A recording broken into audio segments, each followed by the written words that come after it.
What's good people? Hope everyone is doing well. What's going on, Miss Gray, Shonda, Andrea, Jerry Hall, Sarah? Hey, what's up, Sarah? Keep fighting the good fight of faith. What's up, Carolyn and Jackie? Thank you guys for joining Hot Topics, where you come here to get your news, commentary, and all those different things. But yet and still, we do talk about a lot of substance stuff. So do me a favor, share this video. Please share this video. If you're watching this video for the first time and you're watching it on YouTube, please don't forget to subscribe. Right there, we need you to subscribe. Also, for those who have not logged on to our YouTube channel, please go ahead and do so. Check us out there. You will see all the latest videos there. Subscribe as Mark Lewis Network right there on YouTube. All right, guys, let's get into this. Let's start talking about a lot of information, a lot of stuff. It's been a crazy Friday. A lot of things have gone on this Friday. So first off, let's talk about the biggest news that just came out of the night. Probably around, I would say maybe 7 o'clock tonight. We just received word that R. Kelly was indicted. R. Kelly was indicted. Let's give you some sound on this stuff. And that way you can kind of, those who are just catching up, people who have probably have been up under a rock. Let's give you some sound on this stuff because this was crazy, y'all. This was crazy. All right, let me play this video for you guys. Press Stone, only on 13's Live at 5. On Rob, the indictment comes weeks after the Cook County State's Attorney made a public appeal for alleged victims to come forward. Tonight, Kelly's attorney calls the charges a rehash of old allegations. Tonight, the Grammy-winning singer named as a defendant in the matter of the People versus Robert Kelly. The 10-count indictment charges Kelly with aggravated criminal sexual abuse of 4 alleged female victims, 3 of whom were under 17 at the time of the alleged sexual encounters between 1998 and 2010. Aggravated criminal sexual abuse is a Class 2 felony with a sentencing range of 3 to 7 years for a count. It is also probationable. The indictment comes weeks after the bombshell docuseries Surviving R. Kelly re-examined decades-old allegations of sexual abuse. Kelly, through the years, maintaining his innocence. He was acquitted in Chicago in 2008 of child pornography. One of the cases seems to be a rehash of the conduct he was acquitted for. Double jeopardy should apply to everyone. Though the evidence presented to the grand jury remains secret, attorney Michael Avenatti at a Gold Coast news conference said one of the 4 alleged victims appears in a newly obtained sex video that he says he provided to Cook County prosecutors. Repeatedly on the video, both the victim and Mr. Kelly refer to the victim's age as being 14. Unfortunately, the state's attorney now succumbed to public pressure, from grandstanders like Michael Avenatti. Avenatti says he has knowledge of 2 more R. Kelly videotapes. One already in his possession, he says. He's trying to obtain the other. He says he intends to get both of them to Cook County prosecutors. All right, ladies and gentlemen, that's it. That's where you have it right there. R. Kelly has been indicted. I know you guys are probably sitting back saying to yourself, about damn time, right? I mean, what's now? R. Kelly's been indicted. Let's go ahead and read some of the things that happened. On the indictment, there's 10 counts on the particular indictment of aggravated criminal sexual abuse. Aggravated criminal sexual abuse, that's one of the counts. That's all of the counts that include aggravated criminal sexual abuse. There's 10 counts, okay? It says 4 victims. All 4 victims are under the age of 17. And apparently this occurred between 1998 and 2010. 1998, 2010. That's when this these excuse me, alleged sexual crimes occurred between 1998 and 2010. Also, it appears that R. Kelly, there was a video of R. Kelly doing what he does best, apparently having sexual relationships with a person under the age of 14 years old or at the age of 14. Apparently they have one tape. Michael Avenatti apparently is saying that he is going out and getting another tape. Apparently there is another tape that he's trying to get. Now, Here's my commentary. Now, let me talk about the time. So each of these are class 2 felony, as the prosecutor has said. They're class 2 felony. They range between 3 to 7 years. So he has 10 counts. So the max R. Kelly can get is technically 70 years, right? 10 counts between 3 to 7 years. He can get 70 years. Also, they do get probation with a lot of these cases. Probation is an option between 3 to 7 years or probation. I do not believe that R. Kelly is going to get probation. So for those who are saying that R. Kelly may possibly get probation, nah. So Jennifer, you said that you were thinking that it was double jeopardy. No, it's not double jeopardy, because R. Kelly originally, I guess you're making reference to the old charge. The old charge, R. Kelly was charged for in possession of having child pornography. He was not charged with having sex with an underage minor. He was not charged with anything of that nature. He was charged with having in possession of an underage or a child pornography. That's the only charge he had, and that was the only charge he beat, and that was it. A lot of times we thought that R. Kelly had the charge of sex with a minor because that's what we saw, or those who watched the videotape. But technically, he was only charged with in possession of the child pornography, and that's how he was able to beat that charge. So that's what happened originally. So it's not necessarily double jeopardy at all. It has nothing to do about double jeopardy. These are new charges directly going after him, and long time come. I mean, those who watched the Surviving R. Kelly documentary, I mean, come on. We knew R. Kelly was bad. We knew that. This is nothing new. Unless you've been living on the rock. I hear a lot of people say to me, hey, R. Kelly this, but his music is so great. What are we going to do? His music is great. His music is this. His music is that. And I'm like, look, let's check this out. Would you allow your son or your daughter to go to an R. Kelly concert? Would you allow your son or your daughter to go into a room with R. Kelly?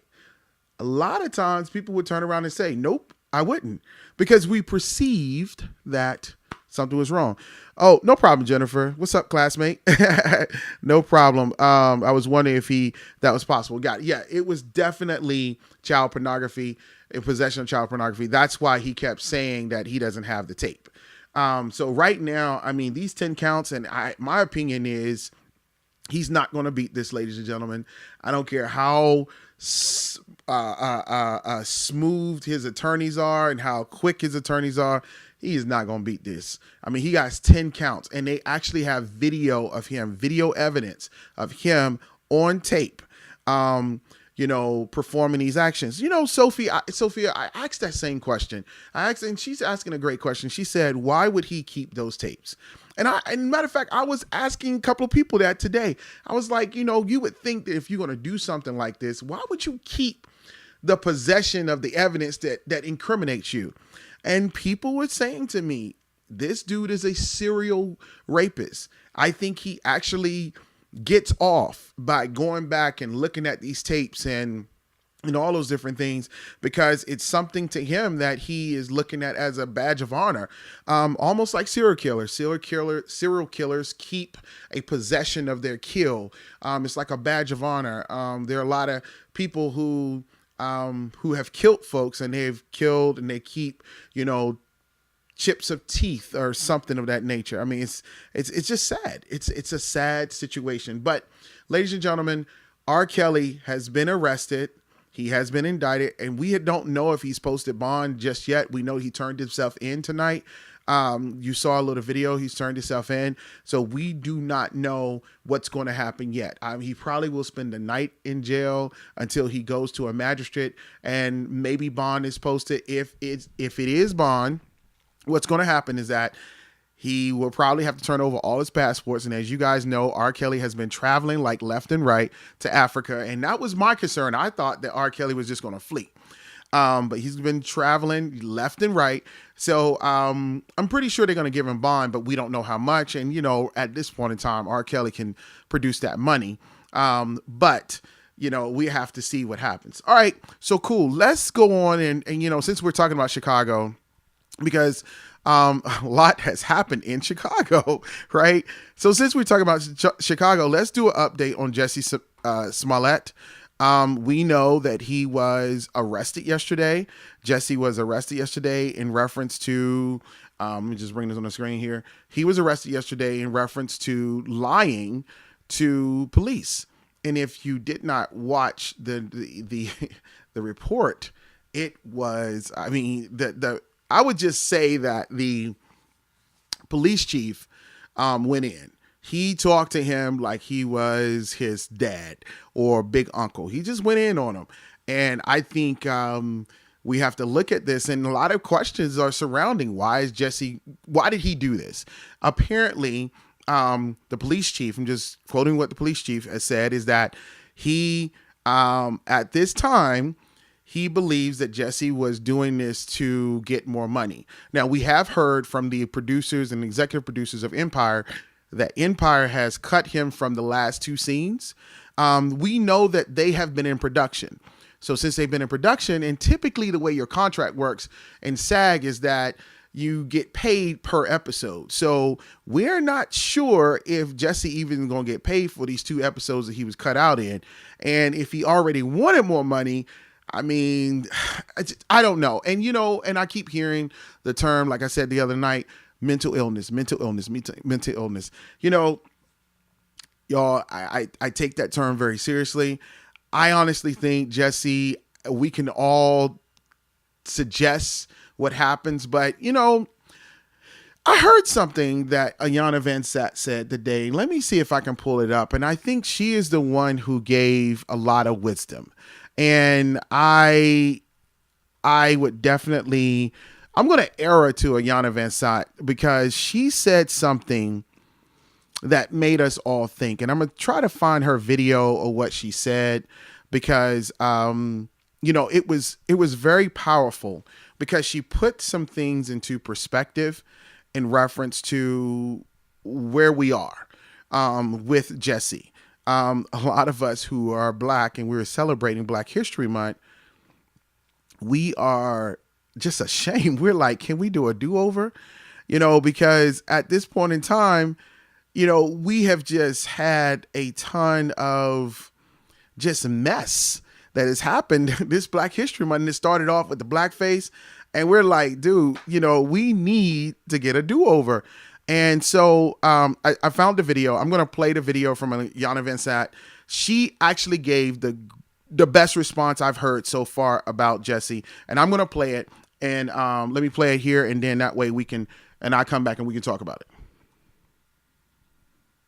How do we make sense of Jussie Smollett? How do we make sense of this?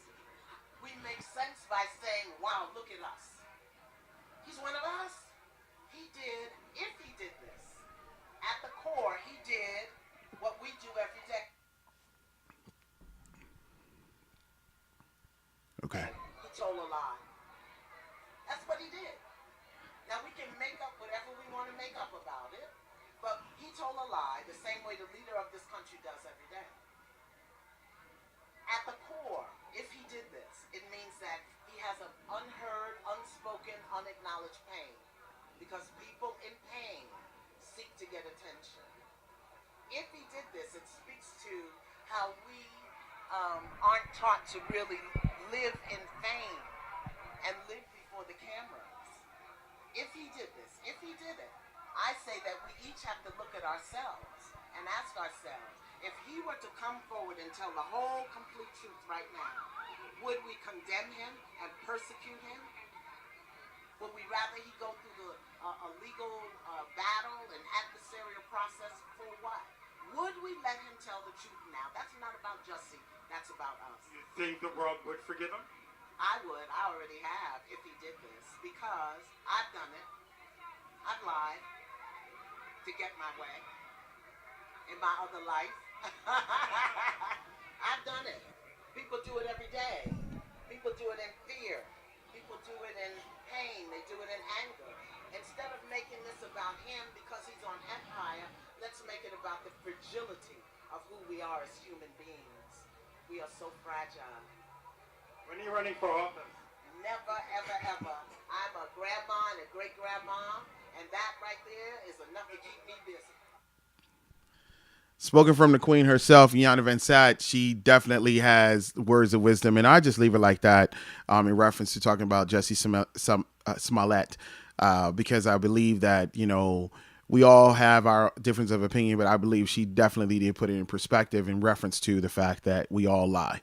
Doesn't discount that. All right, guys, let me move on to another story, which was another breaking story in reference to something the national championship team, the NFL championship team who won the Super Bowl in New England Patriots.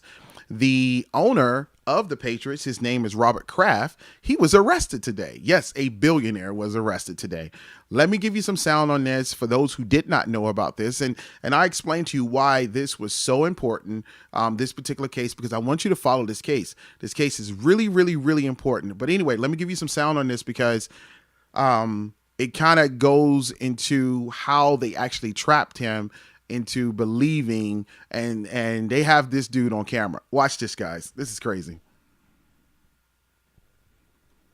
Tuesday, February 19th,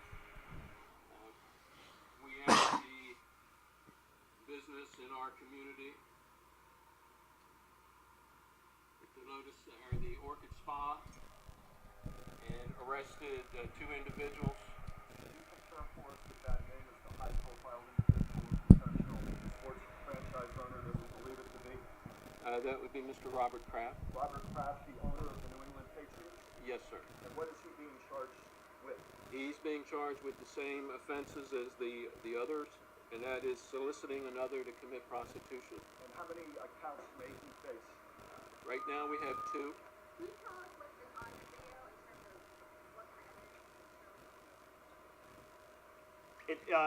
So the video that we obtained, it shows the act that took place.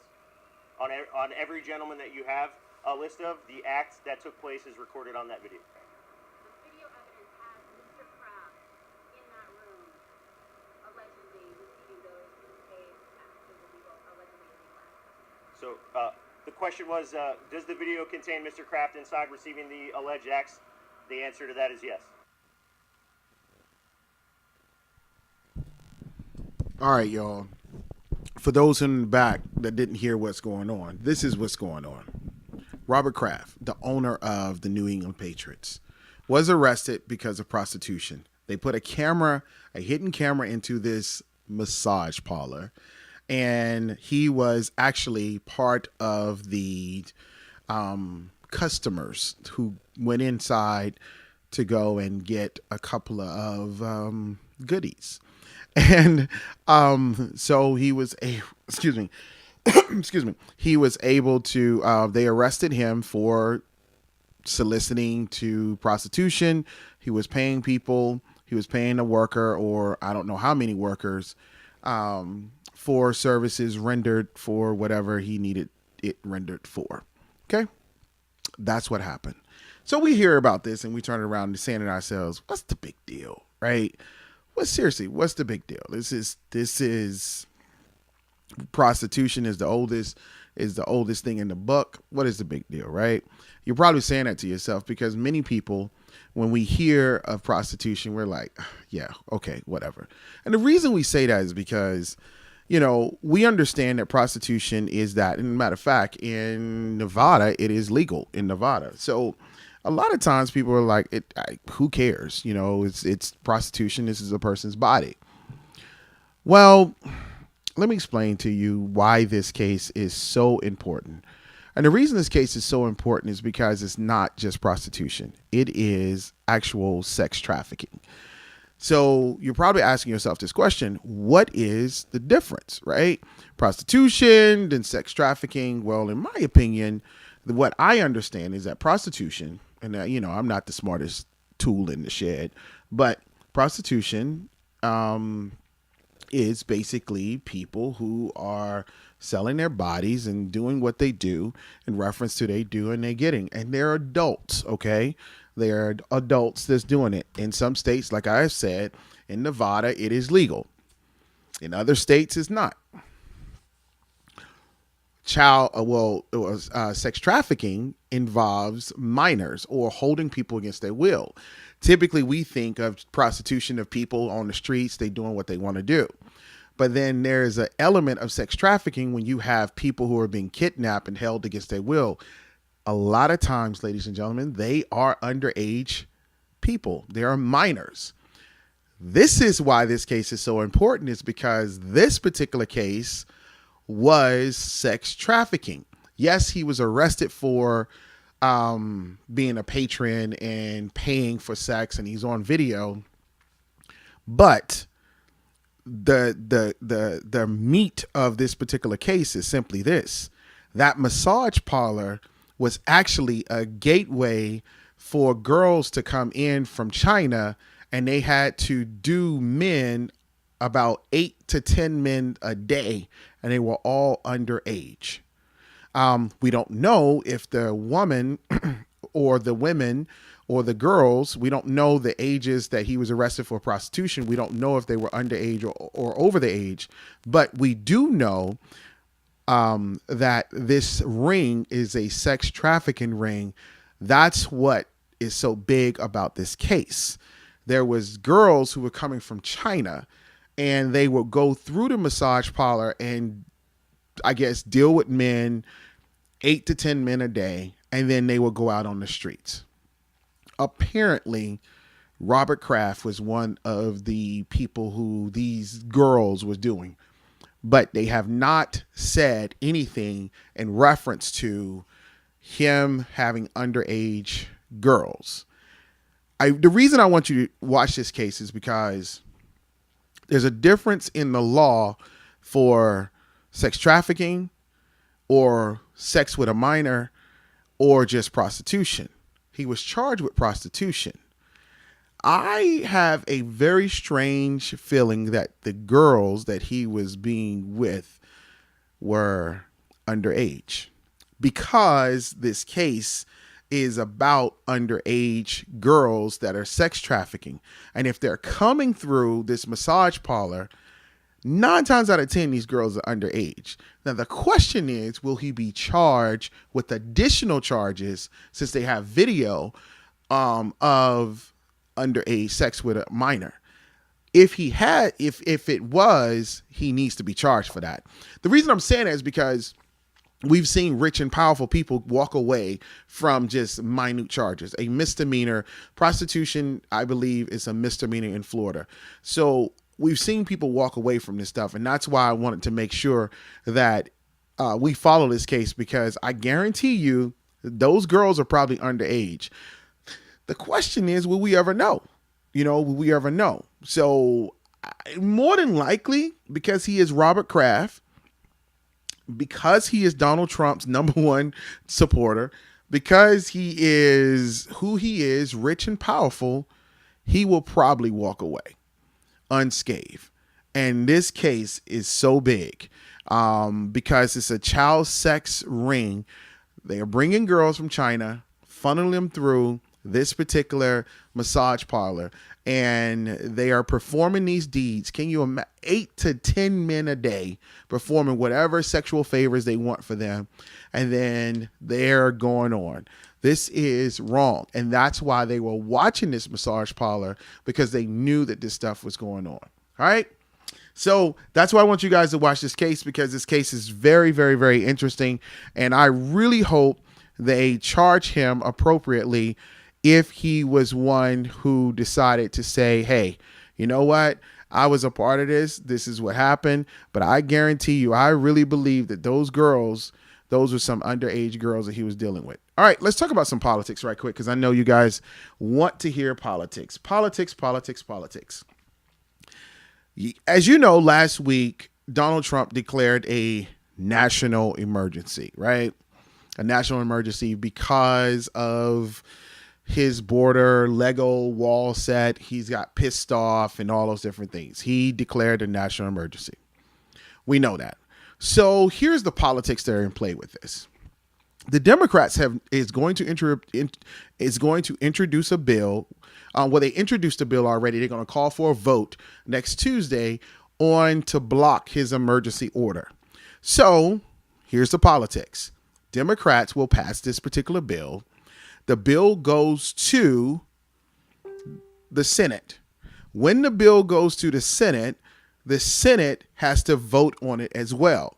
Right now, you have all the Senate needs is about, the Democrats need about 3 or 4 deflectors from the Republican Party to vote to say we're going to block this emergency order. Okay? They probably will get it. We heard about Susan Collins is going to probably do it just to, to do it, just to save face from from all from all of her voting that she has done. Sorry about that, guys. Susan Collins is going to do this. And there's some other Republicans that expressed the fact that they did not like Donald Trump declaring a national emergency because of this border wall. My belief is that there will be some deflectors from the Republican Party in the Senate. They will send this bill to Donald Trump. So that bill is to block the emergency order that Donald Trump just declared. Donald Trump will veto that bill. No doubts. 99.9% he will veto that bill. Thank you, Barbara. He will veto that bill. Now, once the bill is vetoed, it goes back to the Senate. Now, the Senate has to have at least 20 Republicans to override that veto. So that's where we are, ladies and gentlemen. I wanted to kind of explain to you in the politics how this is going to work in order to block this emergency bill. So since we have this going on, we also have in the background, Michael Cohen is going to testify next week publicly. We also have, there was a report that came out, thanks Shonda, in reference to Mueller report. There's been reports saying that he's going to come and he's going to release his report to DOJ.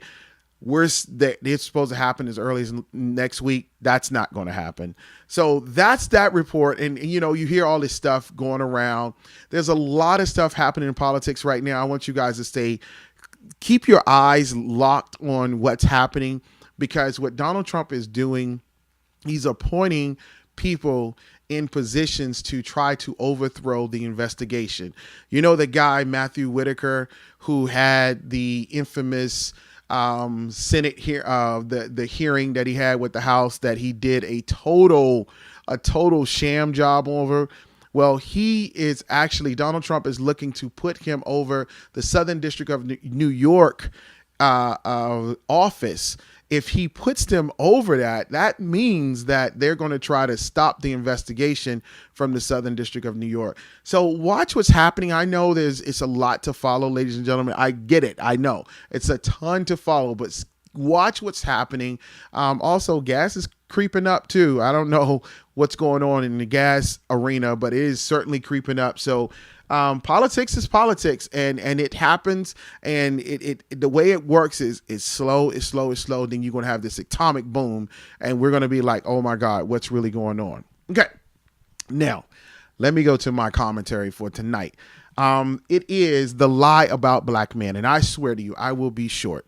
Okay, I'm going to be short about this, and I'm taking this from a reference because I had someone to ask me yesterday.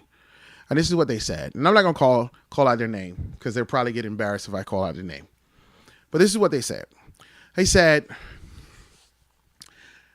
Mark, why is it that on TV commercials dealing with security, they always show black men as the criminal?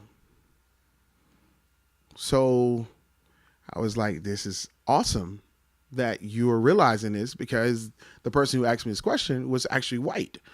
And it made me feel good because they are noticing things, But to us, we're like, you didn't know that? Right. But it just opened up a window of conversation. And I wanted to talk to you guys tonight, the perception of the black man being the nemesis, the liar, the brute, the person who comes in, destroys things, This is the mentality, and I'm going somewhere with this, right? So we know about Emmett Till, right? Emmett Till was the young man. He was a kid who died, but then we later found he was murdered. Excuse me. But we later found out that the woman, Carol Dunnan, who turned around and said that Emmett Till raped her, she said he lied. She lied. We see this all over the news. We see the fact that black men are perceived to be villains. We see this happening all the time. It goes down all the time. Black men did this, and we believe it. That's exactly what we do. We believe that this black man, without any questions, we believe. There is a woman in Michigan who falsely accused black men, kidnapped, beat, and raped her. White woman. Another white woman said that they kidnapped and beat her 3 and 14-month-old son, which she actually, who she killed. We're talking about Susan Smith. Amanda Knox. You remember Amanda Knox? Amanda Knox said that, a black man stabbed her roommate to death. And then today, there was another woman in Texas who turned around and said that a black man, she was missing. She was missing for several weeks. She came into the church. She was busted up, wounded. She came to the church and she said that 3 black men raped her and beat her. That's what she said. She's in Texas. Well, come to find out, she lied about it. Okay? She lied. And the thing about it is that she possibly is not going to receive any form of jail time. She would get probation. And we normally see this stuff happening, hands on the wrist, slap on the wrist. And a lot of that is, when we see it in the media, we see how the media perceives African Americans. We see, especially African American men, we see that. We see the brute, we see the strength, we see the gangsters, we see all of those different things. And it's always cast in a negative light. So that's that perceived notion of a villain, right? Whether it's security camera, whether it's, hey, this person raped me, whether this person this, whether this person that. And it happens all the time. And it's been happening from the inception since Africans have come here all until 2019. So why am I having this conversation with you? I'm having this conversation with you is because a lot of times we are still perceiving that people are criminals. I could not tell you how many times I walk into a store and people think I'm going to steal something. I cannot tell you how many times that I walk by a car, people automatically lock their doors. I cannot tell you how many times that a woman will take her purse from here and put it over here. I cannot tell you how many times that happens. But when we acknowledge those things, people always pass it away. Well, it's not that. Don't always see race. It's not that. But it is that. Because we can have the white man who walks across and does nothing. And what we have in America is that the mentality of the perception of the black man is the criminal automatically. Automatically, we see that. Now, are black people perceived this way? Absolutely. But we have to stop this. And the perception leads to pain. The perception of Emmett Till led to his death. This woman could have, now no black men were arrested, no men were arrested in this particular case. But what would have happened if they went ahead and she gave a description like Susan Smith gave? Or she gave a description and they went ahead and tried to incarcerate 3 men. And this woman was lying. There's a degree into our society where we have to say to ourselves, black men are just like everybody else. We are going to have to stop this thing where we are already perceiving that black men are just bad criminals and they leave their families. There's this mentality that black men are not fathers. That's wrong. There's this mentality that black men don't love their wives. That's wrong. And because what happens is we see this form of things of black men not being in a family. We see this on television. We see this on commercials, and we have this mentality that this is what it is. Black men run away from their homes. Black men are in prison. Black men are this. But that's not true. That's just not true. So I'm having this conversation with you because what I would love for you to do is to check to make sure that you yourself are not automatically perceiving that black men are bad. And you may even say to yourself, nah, I don't do that. But then you may inherently do some things not even knowing what you're doing, and you end up doing it because of fear, because of maybe you've turned around and saw someone who did it, or your parents would have done it, and your parents would have said, don't do that. Don't trust that black man. That black man is going to hurt you. We just got to be better. So I challenge you who are watching, whether you're on YouTube, Facebook, wherever you go, I challenge you to check your biases. I challenge you to sit back and to say to yourself, why am I perceiving black men bad? Or is society perceiving that? Good point, Shonda. Newspapers will put black men's mugshots on newspapers to sell more ads. It's an economic engine to know that the fears of white America is the black man. The fears of this country is just so jacked up because of black people. It's not right. It's not right. And I challenge all of us today, whether you're watching, like I said, on YouTube or Facebook, I challenge us today to check our biases, because what ends up happening is that we end up following a pattern. And if we are ever in a point where we can change that pattern, we sometimes don't change that pattern. So, like my dear friend, if you see something such as an ad on television that you feel like is biased, stand up. Email that company, send a tweet out, ask them why they doing this. This is not right. Black men are not criminals, because I don't want to see that.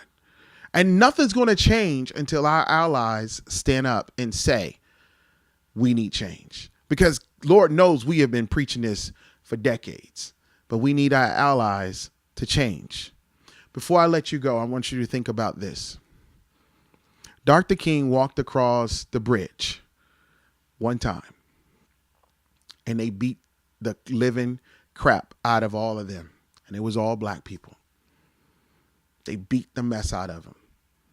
Because in society's eyes, we cannot allow black people to get any leverage. But what he did is understood that all of white America is not racist. So they called on the allies to help, the white allies to help.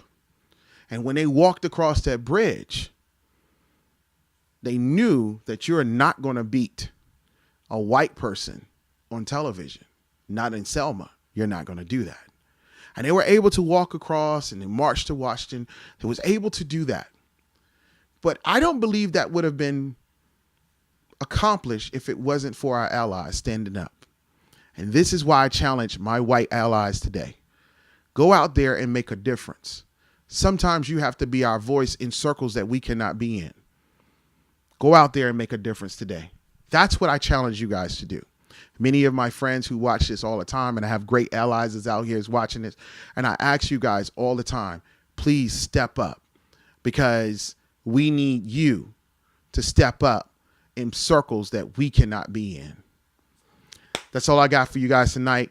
Have an awesome weekend. I will see you Tuesday. And again, do me a favor. Log on over there to the Facebook page. And if you're watching this on, not Facebook, go over there to YouTube page and subscribe. And so you can get all new videos and all those different things that we upload and works that we do here at Mark Lewis Network. All right. If you want to financially help us, please do so. We need your help. Let me find the icon so you can see it. All right, here we go. Please help us. Consider being a patron. Consider being a patron. We need your help. Thank you so much for those who have already decided to say, hey, I want to support you financially. It really means a lot. Thank you, guys. That's all I got for you tonight. Thank you. Take care of yourself. I see you guys Tuesday. Peace.